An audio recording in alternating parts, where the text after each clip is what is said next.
2020-ci ilin iyulunda Tovuz döyüşləri zamanı Tovuz və Qazağı raket atəşinə tutan Ermənistan Silahlı Qüvvələri beynəlxalq humanitar hüquq normalarını və konvensiyaların tələblərini, humanizm prinsiplərini kobud şəkildə pozaraq Azərbaycanlıları milli zəmində düşmənçilik niyyəti ilə hədəf alıb. Azərbaycana və xalqımıza qarşı çoxsaylı cinayətlər törətməkdə təqsirləndirilən 15 nəfər Ermənistan vətəndaşının barəsində olan cinayət işi üzrə keçirilən açıq məhkəmə iclasında Azərbaycanın mülki vətəndaşlarına qarşı törədilmiş terror aktlarının araşdırılması fəsli üzrə sənədlər tədqiq olunarkən bu bir daha təsdiqini tapdı. Baş prokurorun böyük köməkçisi Vüsal Əliyev 2020-ci ilin iyulunda Ermənistan Silahlı Qüvvələrinin Tovuz və Qazaxda mülki əhalinin yaşadığı zonaları atəşə tutması nəticəsində öldürülmüş, əmlakına zərər dəymiş və məhv edilmiş Azərbaycan vətəndaşları ilə bağlı hadisə yerinə baxış protokollarını və ekspert rəylərini elan etdi. Təqdim edilən sənədlər və fotomateriallar göstərir ki, həmin vaxt Qazax və Tovuz rayonlarının yaşayış məntəqələri qəsdən adam öldürmək və özgə əmlakını partlatmaqla qəsdən məhv etmək məqsədi ilə iri çaplı silahlarla hədəfə götürülüb. Mülki şəxslərə və obyektlərə, avtomobillərə iri çaplı silahlardan, mina və qumbara atanlardan, artilleriya qurğularından intensiv atəşlər açılıb, evlər dağıdılıb. Tovuzun Ağdam kənd sakini Əziz Əzizov evinin həyətyanı sahəsinə düşən mərminin partlaması nəticəsində hadisə yerində həlak olub. Qazax və Tovuzun yaşayış məntəqələrindəki 69 nəfər mülki şəxsə məxsus fərdi yaşayış evlərinə və təsərrüfatlara yarım milyon manatdan çox ziyan vurulub. 2020-ci il iyulun 12-si 16-sında Ermənistan Silahlı Qüvvələri atəşkəs rejimini pozaraq müxtəlif çaplı odlu silahlardan, mina atanlardan mövqelərimizə atəş açaraq hücumlar edib.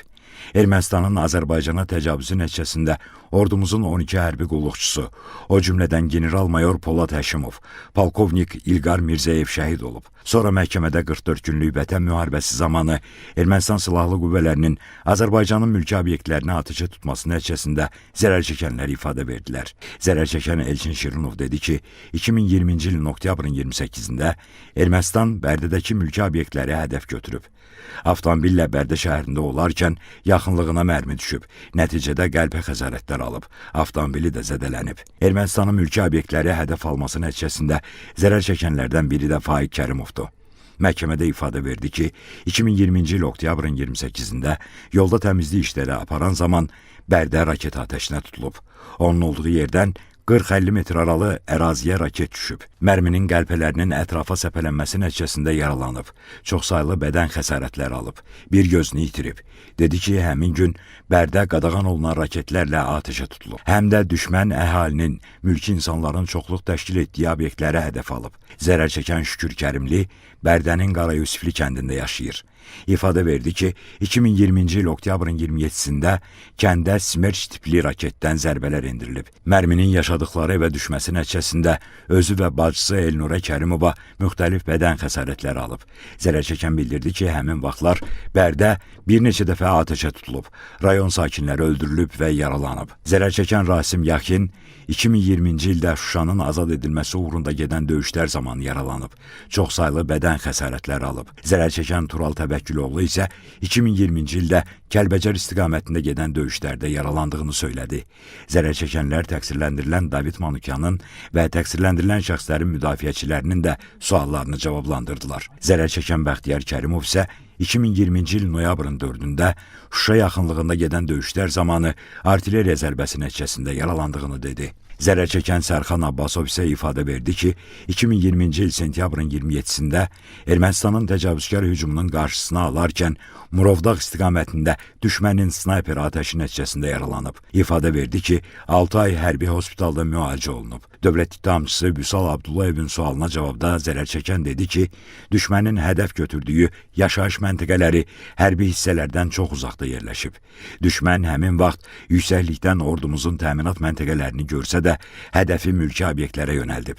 Azərbaycanın təbii sərvəti sayılan Göygöl Milli Parkının ərazisini də ağır artilleriyadan atəşə tutub. Təqsirləndirilən David Manukyanın sualına cavabda bildirdi ki, qondarma rejimdə dırnaqarası hərbi hissə komandiri olan Karen Calavyan Ağdərə istiqamətində qruplara rəhbərlik edib, amma Kəlbəcər istiqamətində də onun qrupları olub. David Manukyan isə Karen Calavyanın dırnaqarası hərbi hissəsinin onların hərbi hissəsinin qarşısında yerləşmədiyini söylədi. Zərər çəkən isə bildirdi ki, o vaxt düşmən bizim Göygöl və Kəlbəcər istiqamətində istiqamətlərində şəhid olan əskər və zabitlərimizin nəşi ilə qeyri-insani rəftar edib. Ermənilər bunu təsdiqləyən videolar çəkərək sosial şəbəkələrdə paylaşıblar və həmin videolarda özlərini dırnaqarası Karen Calavyanın qəhrəmanları kimi elan ediblər. Karen Calavyan 2020-ci ildə qondarma rejimin dırnaqarası qəhrəmanı titulu ilə təltif olunub. Zərər çəkən Ramiz Ağayev Gəncənin 2020-ci il oktyabrın 17-sində raket atəşinə tutulması nəticəsində zərər çəkib. Dövlət ittihamçısı Təranə Məmmədovanın sualına cavabda dedi ki, həmin gün Gəncədə 16 nəfər, o cümlədən atası Nürəddin Ağayev həlak olub. O və digər ailə üzvləri müxtəlif dərəcəli bədən xəsarətləri alıb. Oktyabrın 17-sində törədilən Gəncə terroru zamanı yaralananlardan biri də Vüqar Ağayevdir. Dövlət ittihamçısı Fuad Musayevin sualına cavabda zərər çəkən dedi ki, həmin gün Gəncəyə 2 dəfə raket atılıb.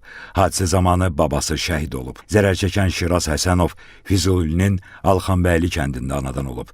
44 günlük vətən müharibəsində iştirak edib. İfadə verdi ki, sentyabrın 27-sində Ermənistan Silahlı Qüvvələrinin təxribatlarının qarşısını almaq üçün əks hücum əməliyyatlarına qatılıb. Şuşanın azad edilməsi uğrunda gedən döyüşlərdə yaralanıb.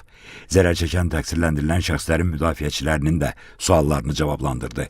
Təqsirləndirilən David Manukyanın sualına cavabda isə dedi ki, həmin vaxt düşmən olduğu ərazilərdə yollara mina düzmüşdü. Ermənilərin yaşadığı evlərdə isə müxtəlif növ silahlar vardı. Zərər çəkən İsmail Mehdiyev Tərtərin Azad Qaraqoyunlu kəndində yaşayır.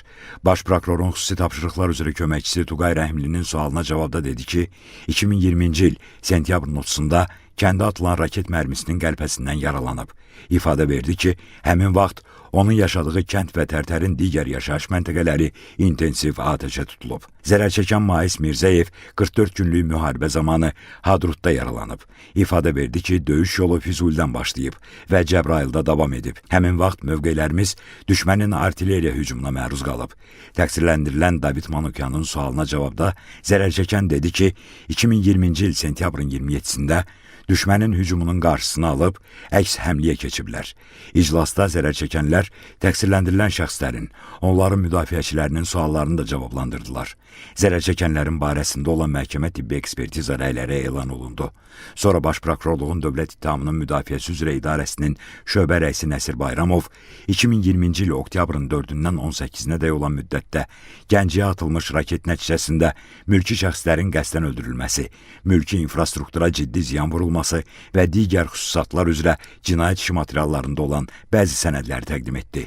Sənədlərdə qeyd olunur ki, göstərilən müddətdə Gəncənin yaşayış məntəqələri və mülki obyektləri 5 dəfə raket hücumuna məruz qalıb. Ermənistanın siyasi hərbi rəhbərliyinin bilavasitə nəzarəti və şifahi tapşırığı əsasında Gəncə şəhəri Rusiya Federasiyasında zavod üsulu ilə istehsal olunmuş Smerç və Elbrus taktiki raket kompleksləri ilə vurulub.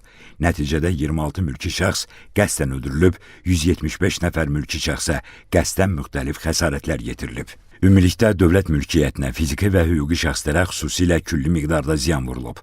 Məhkəmə prosesi iyunun 2-sində davam etdiriləcək.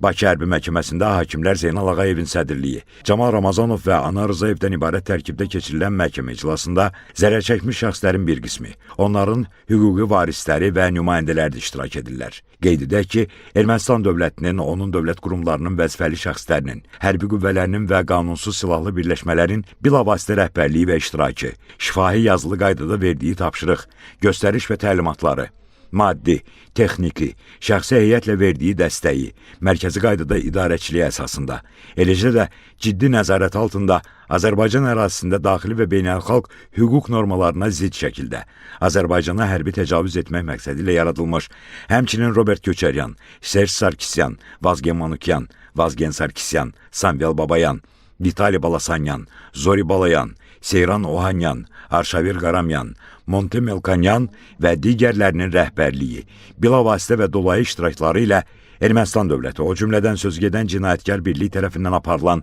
təcavüzkar müharibənin gedişində törədilmiş çoxsaylı cinayət faktlarına dair cinayət işi üzrə 15 nəfər erməni əsilli təqsirləndirilən şəxs ittiham edilir.